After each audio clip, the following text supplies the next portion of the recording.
आज हम पक्षकारों की सक्षमता के बारे में पढ़ रहे हैं संविदा विध के अंतर्गत। ठीक है, तो इसके बारे में जानते हैं। संविदा अधिनियम की धारा जो 10 है, ये इसके बारे में बताती है कि कौन से पक्षकार सक्षम होंगे जो संविदा कर सकेंगे। इसमें बताया गया, सेक्शन 10 बताया गया है कि कोई करार केवल तभी संविदा हो सकेगा जब संविदा के पक्षकार संविदा करने के लिए सक्षम। ठीक है, कि कोई भी देखिए एग्रीमेंट करने के लिए, कोई भी संविदा करने के लिए पक्षकारों का सक्षम होना, कैपेबल होना आवश्यक है। ठीक है, इसके बारे में सेक्शन 10 में बताया गया है। सेक्शन 10 में मैंने आपको पहले भी बता रखा था, 5 चीजें बताई गई है। एक कौन कौन सी होनी चाहिए एक वैध संविदा करने के लिए? पक्षकार सक्षम, नंबर 1 पक्षकार सक्षम होने चाहिए।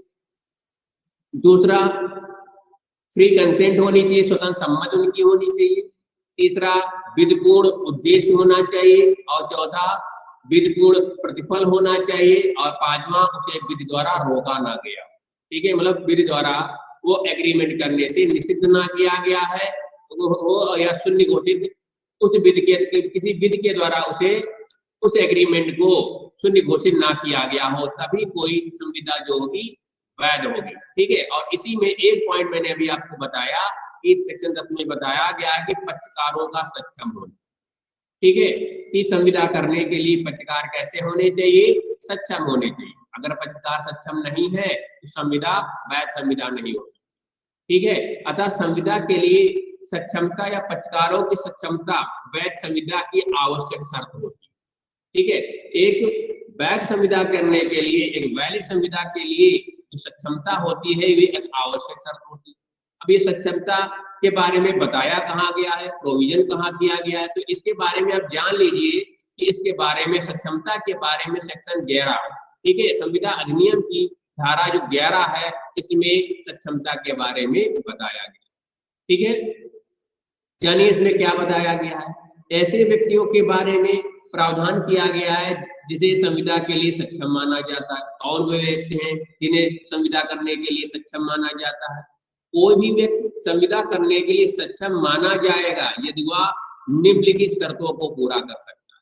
कौन कौन सी शर्तों को पूरा कर सकता है तो सक्षम माना जाएगा? नंबर 1, उसने वयस्कता की आयु प्राप्त कर ली हो, मतलब उसने 18 वर्ष की जो उम्र होती है उसे पार कर लिया हो, वो 18 वर्ष से ऊपर का एज का हो गया हो।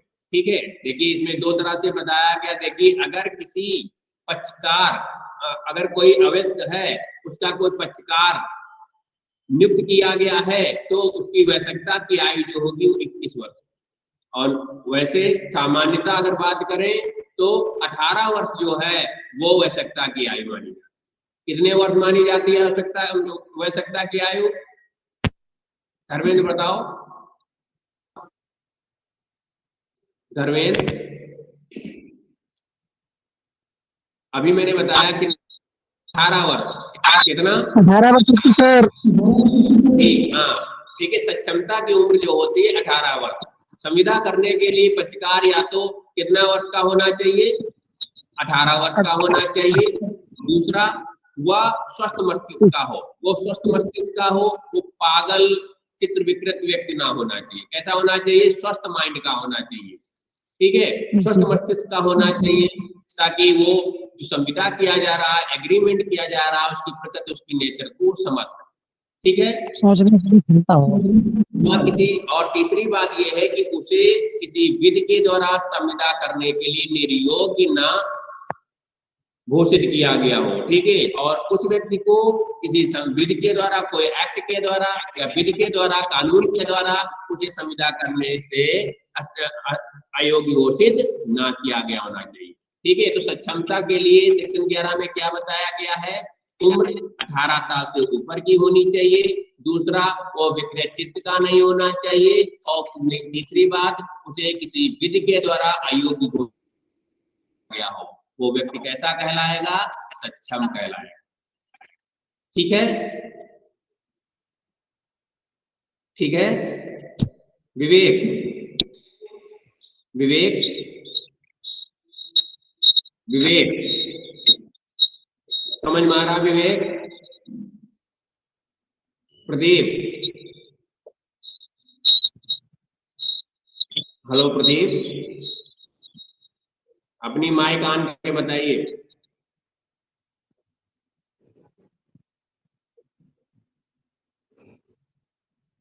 विवेक, धर्मेंद्र, जी सर। समझ में आ रहा है इतना? जी सर आया। ठीक है, चलिए आगे जानते हैं। देखिए, अब देखिए मैंने 3 आपको एलिमेंट बताए। क्या एलिमेंट बताया? एक वयस्कता के लिए, वयस्क संविदा के लिए कौन कौन चीज बताई है? एक तो हमने बताया कि देखिए कोई वयस्क आपने जानी। हाँ, दूसरा? दूसरा वो पागल नहीं होना चाहिए। ठीक है, दिक्कत तीसरा? में शिक्षण होनी चाहिए। किसी विधि द्वारा उसे वो ठीक है, यदि वेरी गुड, किसी ठीक है। हाँ, देखिए अब यहाँ से फिर से एक बार रिवाइज करते हैं, फिर आगे बढ़ते हैं। देखिए सबसे पहले देखिए पूछा जाएगा पक्षकार की सक्षमता क्या है। तो आप सबसे पहले बताएंगे कि किसी भी संविदा का निर्माण करने के लिए, किसी भी एग्रीमेंट को वैलिड बनाने के लिए, सही बनाने के लिए, वैध बनाने के लिए पक्षकारों का सक्षम होना जरूरी। अगर पक्षकार सक्षम नहीं होंगे तो संविदा वैध नहीं होगी। ठीक है, जिसके बारे में सक्षमता के लिए सेक्शन 11 में बताया गया है। और एक वैध संविदा के लिए कौन कौन सी चीजें आवश्यक है, कौन कौन से एलिमेंट आवश्यक होते हैं, इसके बारे में सेक्शन 10 में बताया गया। ठीक है, इसमें सेक्शन 10 में बताया गया है कि एक वैध संविदा के लिए पक्षकारों का सक्षम होना जरूरी है। ठीक है, अब दूसरी बात करें, पक्षकारों का सक्षम होना जरूरी होगा, एक बात हो गया। दूसरा, सेक्शन 11 में 3 कंडीशन बताई गई हैं जिनके आधार पर एक पक्षकार को सक्षम माना जाता है। तो 3 बातें क्या बताया गया कि जो एक वयस्कता प्राप्त व्यक्ति होना चाहिए, मतलब 18 साल की एज प्राप्त कर ली हो। दूसरा कि वो चित्त विकृत या पागल नहीं होना चाहिए, अनसाउंड माइंड का नहीं होना चाहिए, अस्वस्थ मस्तिष्क का नहीं होना चाहिए। ठीक है, दूसरा। तीसरा, किसी कानून या विधि के द्वारा उसे अयोग्य घोषित ना किया गया। अगर ये 3 चीजें सही हैं तो फिर क्या होगा? वो संविदा वैध संविदा। ठीक है, तो आप जानते हैं। ठीक है, तो सबसे पहले हम बात करते हैं वयस्कता की आयु प्राप्त कर ली हो। ठीक है, जो मैंने पहला पॉइंट बताया कि पक्षकार क्या होना चाहिए, उन्होंने वयस्कता की आयु प्राप्त कर ली हो, मतलब 18 साल की उम्र पूरी कर ली। किसी व्यक्ति को संविदा करने के लिए सक्षम तब माना जाएगा जबकि उसने वयस्कता की आयु प्राप्त कर ली। ठीक है, अगर वयस्कता की आयु प्राप्त नहीं की है तो फिर उसे अयोग्य माना जाएगा, अक्षम माना जाएगा। ठीक है, इस अधिनियम के द्वारा, कौन सा अधिनियम? संविदा अधिनियम 1873। इसमें बताया गया कि वयस्कता की आयु क्या हो। ठीक है, तो इसके बारे में बताया गया, इस उद्देश्य के लिए भारतीय वयस्कता अधिनियम जो है 1875 की सहायता ली जा सकती है उसकी एज के बारे में डिसाइड करने के लिए। इसमें बताया कि यदि किसी व्यक्ति का कोई संरक्षक नहीं है तो वयस्कता की आयु 18 वर्ष। ठीक है, कि अगर कहा गया कि अगर कोई व्यक्ति है जिसका कोर्ट के द्वारा, न्यायालय के द्वारा कोई गार्जियन नियुक्त नहीं किया गया, संरक्षक नियुक्त नहीं किया गया है, तो उसकी एज कितनी मानी जाएगी? वयस्कता की 18 साल। 18 साल का हो जाए तो उसे वयस्क मान लिया जाएगा।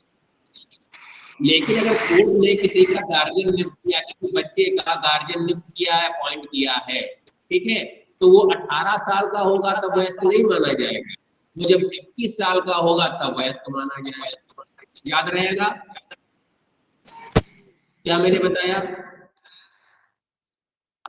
बताओ। जिसका कोई गार्जियन नहीं होता उसकी वयस्कता की उम्र 18 साल होती है, और जिसका कोई गार्जियन या पेरेंट्स होते हैं उसकी एज जो थी 21 साल होती है। ठीक है, अगर इस तरह से हम पूछ सकते हैं, जनरली पूछा जाए, जनरली सीधे सीधे पूछा जाए कि वयस्कता की आयु क्या होती है, तो आप बताएंगे 18 साल होती है। 18 हाँ, ठीक है, 18 साल होती है। सामान्यता कितनी होती है? 18 साल होती है। जी सर। ठीक है, विशेष कंडीशन वो क्या है कि कोर्ट के द्वारा अगर गार्जियन नियुक्त कर दिया गया तो 18 नहीं मानी जाएगी, तब कितनी मानी जाएगी? 21 साल। 21 साल मानी जाएगी। ठीक है, समझ में आ गया इतना? जी सर। हाँ, ये सेक्शन 11 की मैंने अभी बात की। ठीक है, अब बात करें इसका दूसरा एलिमेंट। देखो सेक्शन 11 में पहला पॉइंट मैंने बताया कि वयस्कता की आयु प्राप्त कर ली, ठीक है।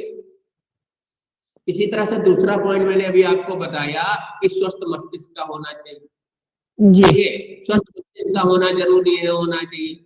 स्वस्थ मस्तिष्क वाला किसे माना जाएगा, इसके बारे में सेक्शन 12 में बताया गया है, ठीक है।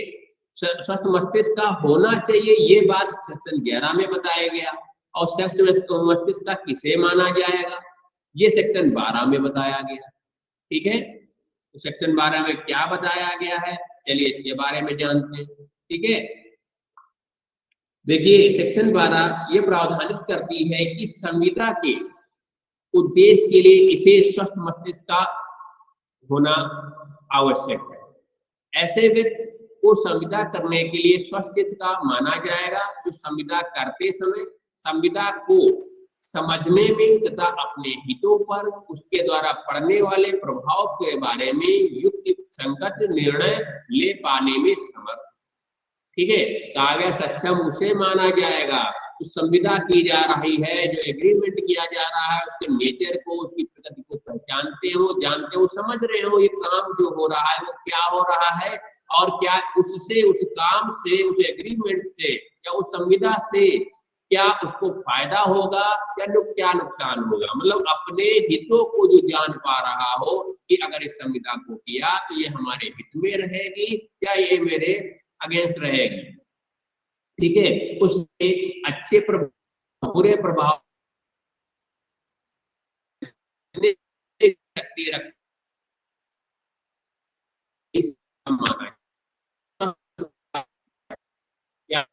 जान सकता हो क्या सही है और समझ में आया, ठीक है। धर्मेंद्र समझ में आया इतना? हेलो, जी सर। हाँ ठीक है। देखिए आगे देखिए सेक्शन 12 इस बिंदु को और अधिक स्पष्ट कर देती है। देखिए बताएगा ऐसा व्यक्ति जो प्राय, देखिए एक तो ये स्वस्थ चित्त का होना चाहिए। अब स्वस्थ चित्त की देखिए, अगर ऐसा व्यक्ति जो प्राय विकृत चित्त रहता हो परंतु कभी कभी स्वस्थ चित्त हो जाता है तो वह, देखिए एक ऐसा व्यक्ति जो पागल, परमानेंट पागल रहता है लेकिन कभी कभी बीच में वो ठीक भी हो जाता है, और अगर वो जिस वक्त ठीक हो गया है उस वक्त अगर वो संविदा कोई कर ले, कोई एग्रीमेंट कर ले तो उसे क्या वैध माना जाएगा, सही माना जाएगा या नहीं माना जाएगा, बताओ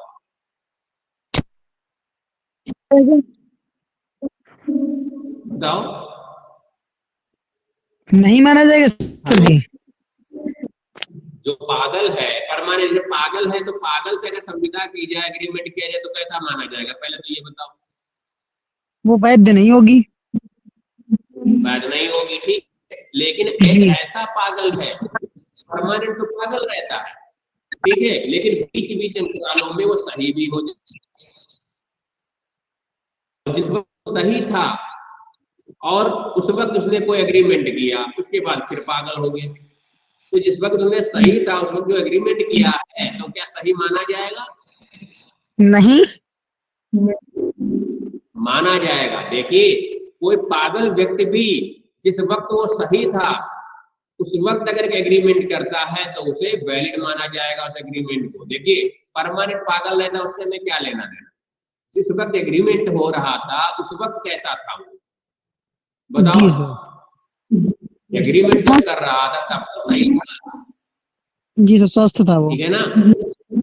हाँ जब वो सही था उस वक्त, तो अगर उस वक्त कोई एग्रीमेंट करता है तो उसे वैलिड माना जाएगा, सही माना, ठीक है। ओके, ठीक है।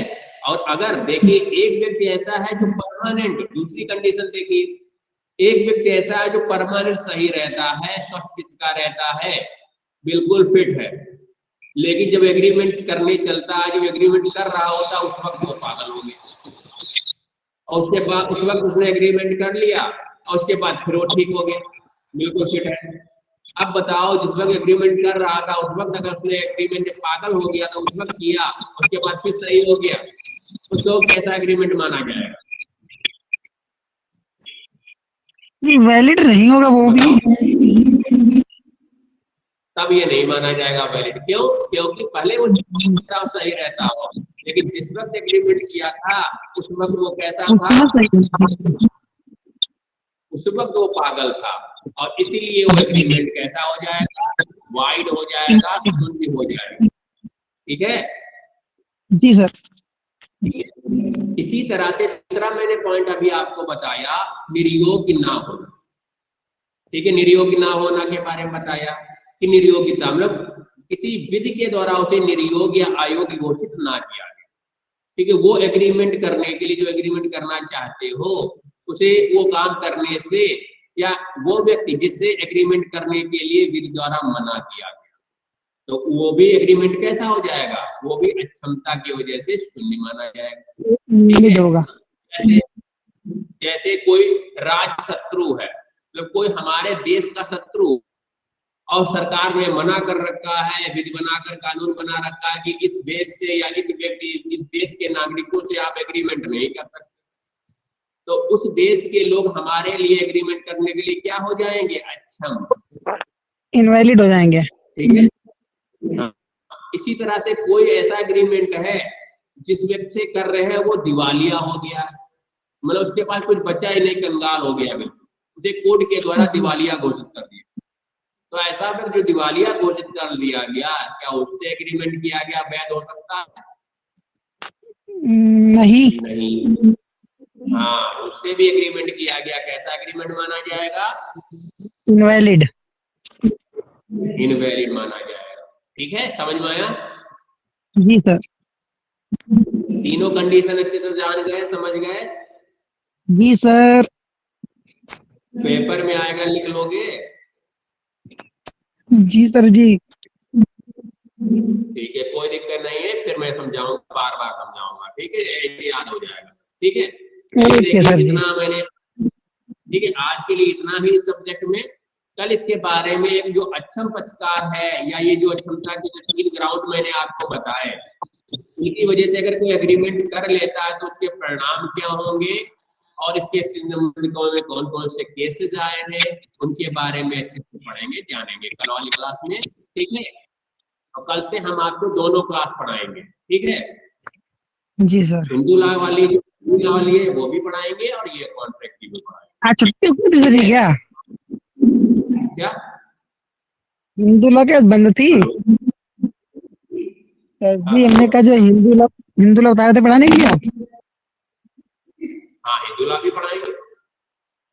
ठीक है जी सर। कल से पढ़ाएंगे। ठीक है, ओके। ठीक है, समझ में आया? सही लग रही क्लास? बहुत अच्छी लग रही। हाँ, चलिए, और अच्छे से होगी, बेहतर से बेहतर। और देखिए आपके लिए ये जो मैंने क्लास आज, और फिर भी डाउट रहेगा नहीं, आधा घंटा बाद आपको इसी ऐप पे, जो एक हाउस में वीडियो वाला होगा, आपको इसी को वीडियो मिल जाएगा। ठीक है, जी सर। आप उसमें से वीडियो पढ़ देखकर फिर से रिवाइज कर सकते हैं। ठीक है, ओके सर जी। और जितनी बार कर सकते हैं, इसको डाउनलोड करने की भी जरूरत नहीं पड़ेगी, आपके मोबाइल के अंदर कुछ नहीं भरेगा, खाली ऐप पे जाकर आप ऑनलाइन ऐसे सुन सकते हैं, परमानेंट, कभी भी। आपका डाटा भरेगा। ठीक है, ठीक है जी सर जी। चलिए, ठीक है, आज की क्लास यही समाप्त होती है, कल मिलते हैं। ओके सर जी, नमस्ते।